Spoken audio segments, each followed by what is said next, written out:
नमस्कार दोस्तों, एक बार फिर से स्वागत है आप सभी का हमारे YouTube चैनल पर। आज की वीडियो का शीर्षक है जगन्नाथपुरी धाम मंदिर के 10 चमत्कार। पहला चमत्कार, हवा के विपरीत लहराता ध्वज। श्री जगन्नाथ मंदिर के ऊपर स्थापित लाल ध्वज सदैव हवा के विपरीत दिशा में लहराता है। ऐसा किस कारण होता है यह तो वैज्ञानिक ही बता सकते हैं, लेकिन यह निश्चित ही आश्चर्यजनक बात है। यह भी आश्चर्य है कि प्रतिदिन सायंकाल मंदिर के ऊपर स्थापित ध्वज को मानव द्वारा उल्टा चढ़कर बदला जाता है। ध्वज भी इतना भव्य है कि जब यह लहराता है तो इसे सब देखते ही रह जाते हैं। ध्वज पर शिव का चंद्र बना हुआ है। दूसरा चमत्कार, गुंबद की छाया नहीं बनती। यह दुनिया का सबसे भव्य और ऊंचा मंदिर है। यह मंदिर 4 लाख वर्ग फुट क्षेत्र में फैला है और इसकी ऊंचाई लगभग 214 फुट है।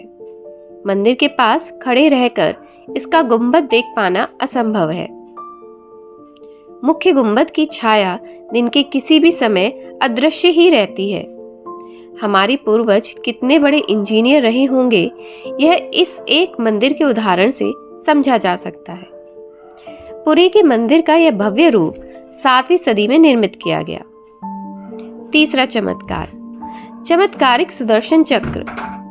पुरी में किसी भी स्थान से आप मंदिर के शीर्ष पर लगे सुदर्शन चक्र को देखेंगे तो वह आपको सदैव अपने सामने ही लगा दिखेगा।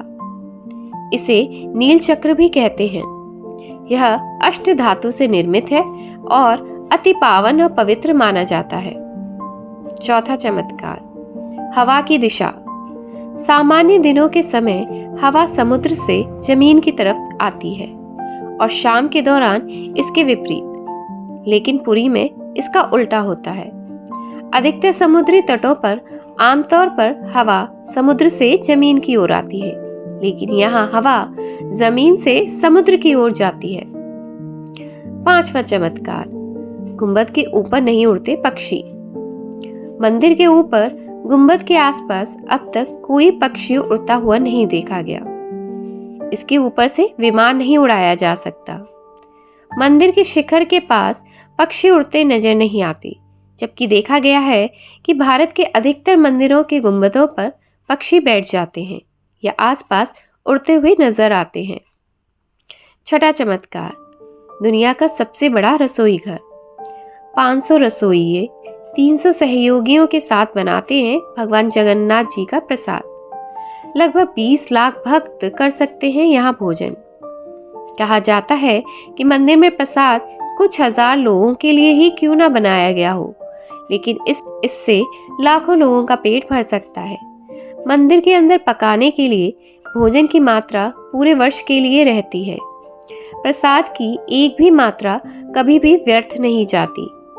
मंदिर की रसोई में प्रसाद पकाने के लिए 7 बर्तन एक दूसरे पे रखे जाते हैं और सब कुछ लकड़ी पर ही पकाया जाता है। इस प्रक्रिया में शीर्ष बर्तन में सामग्री पहले पकती है, फिर क्रमशः नीचे की तरफ एक के बाद एक पकती जाती हैं। अर्थात सबसे ऊपर रखे बर्तन का खाना पहले पक जाता है ना चमत्कार। 7वां चमत्कार, समुद्र की ध्वनि।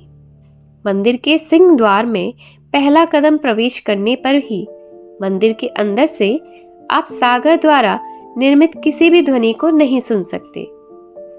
आप मंदिर के बाहर से एक ही कदम को पार करें, तब आप इसे सुन सकते हैं। इसे शाम को स्पष्ट रूप से अनुभव किया जा सकता है।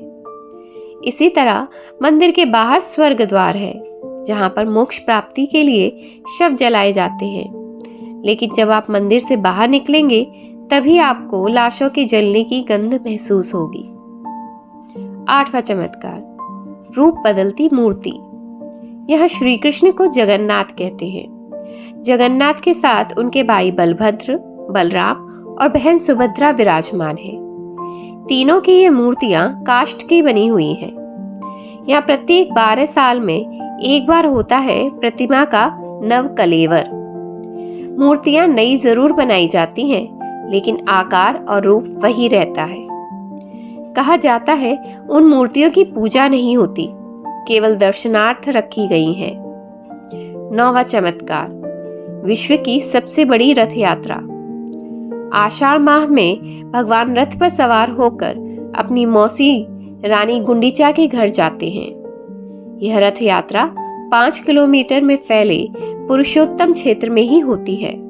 रानी गुंडीचा भगवान जगन्नाथ के परम भक्त राजा इंद्रद्युम्न की पत्नी थी, इसलिए रानी को भगवान जगन्नाथ की मौसी कहा जाता है।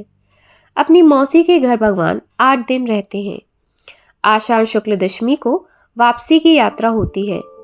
भगवान जगन्नाथ का रथ नंदी घोष है, देवी सुभद्रा का रथ दर्प दलन है और भाई बलभद्र का रथ तलध्वज है। पुरी के गजपति महाराज सोने की झाड़ू बुहारते हैं, जिसे छेरा पैरन कहते हैं। 10वां चमत्कार, हनुमान जी करते हैं जगन्नाथ की समुद्र से रक्षा। माना जाता है कि 3 बार समुद्र ने जगन्नाथ जी के मंदिर को तोड़ दिया था। कहते हैं महाप्रभु जगन्नाथ ने वीर मारुति हनुमान जी को यहाँ समुद्र को नियंत्रित करने हेतु नियुक्त किया था, परंतु जब तक हनुमान भी जगन्नाथ बलभद्र एवं सुभद्रा के दर्शनों का लोभ संवरण नहीं कर पाते थे। वे प्रभु के दर्शन के लिए नगर में प्रवेश कर जाते थे। ऐसे में समुद्र भी उनके पीछे नगर में प्रवेश कर जाता था। केसरी नंदन हनुमान जी की इस आदत से परेशान होकर जगन्नाथ महाप्रभु ने हनुमान जी को यहाँ स्वर्ण बेड़ी से आबद्ध कर दिया।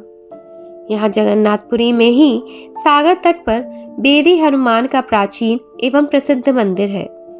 भक्त लोग बेड़ी में जगड़े हनुमान जी के दर्शन करने के लिए आते हैं।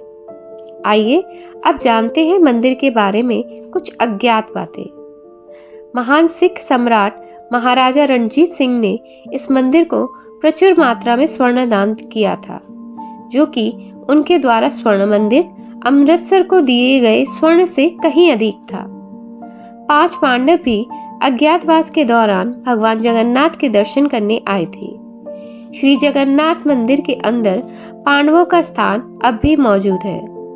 भगवान जगन्नाथ जब चंदन यात्रा करते हैं तो 5 पांडव उनके साथ नरेंद्र सरोवर जाते हैं। कहते हैं कि ईसा मसीह सिल्क रूट से होते हुए जब कश्मीर आए थे, तब पुनः बैतलहम जाते वक्त उन्होंने भगवान जगन्नाथ के दर्शन किए थे। 9वीं शताब्दी में आदि शंकराचार्य ने यहाँ की यात्रा की थी और यहाँ पर उन्होंने 4 मठों में से एक गोवर्धन मठ की स्थापना की थी। आशा करती हूँ आपको आज का वीडियो पसंद आया होगा। अगर पसंद आया तो वीडियो को लाइक करें, कमेंट बॉक्स में कमेंट करें और अगर आप चैनल पर नए हैं तो इसे सब्सक्राइब करें। साथ ही साथ अपने दोस्तों को भी शेयर कर दें। मिलते हैं एक और नए वीडियो के साथ, तब तक के लिए जय श्री राम।